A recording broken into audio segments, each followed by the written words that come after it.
आज हम पढ़ेंगे hole concentration and valence band. Valence band में वो जगह जहाँ पर इलेक्ट्रॉन मौजूद ना हो होल कहलाती है।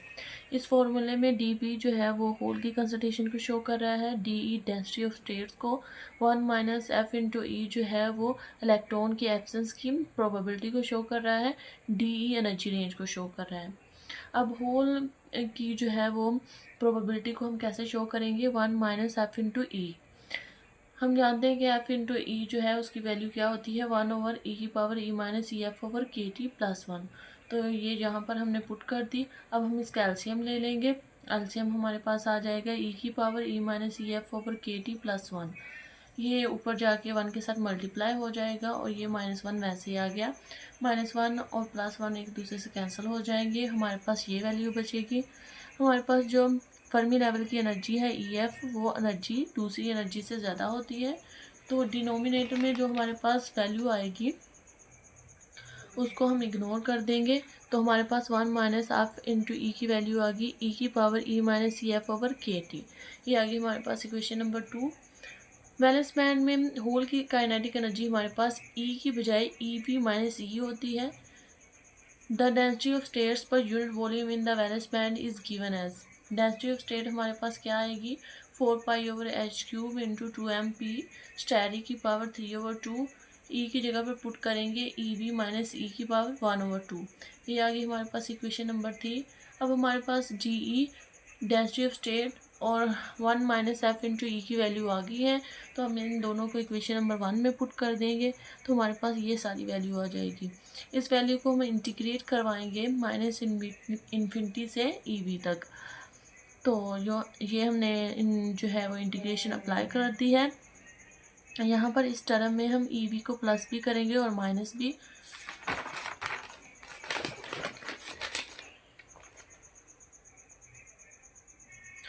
तो हमने यहाँ पर जो है e⁻EV-EF/kt को बाहर निकाल लिया है और बाकी हमारे पास क्या बचा है, ए की पावर में EV-E/kt। अब इस चीज़ को हम x के बराबर लेट करेंगे। यहाँ पर kt डिवाइड हो रहा है, यहाँ पर आके मल्टीप्लाई हो जाएगा। EV-E की वैल्यू आ गई x/kt। EV-E हमने e की जगह पर लेट किया था तो इसकी जगह पर हमने e पुट कर दिया दोबारा। अब इसका डेरिवेटिव ले लेंगे, dE बराबर होगा kt इंटू dx। अब इस इक्वेशन में हम इनकी जगह पर इसकी वैल्यू पुट कर देंगे। हमने जो है EV-E/kt की जगह पर x पुट कर दिया, जबकि dE की जगह पर kt इंटू dx पुट किया, EV-E की जगह पर x/kt। अब इसमें से हम जो x वाली टर्म अलहदा लिख लेंगे और kt वाली अलहदा। kt की पावर 1/2 + 1 क्या होगा, 3/2। तो ये हमारे पास जो टर्म है इसकी पावर है 3/2। kt को भी इसके साथ ही लिख लेंगे।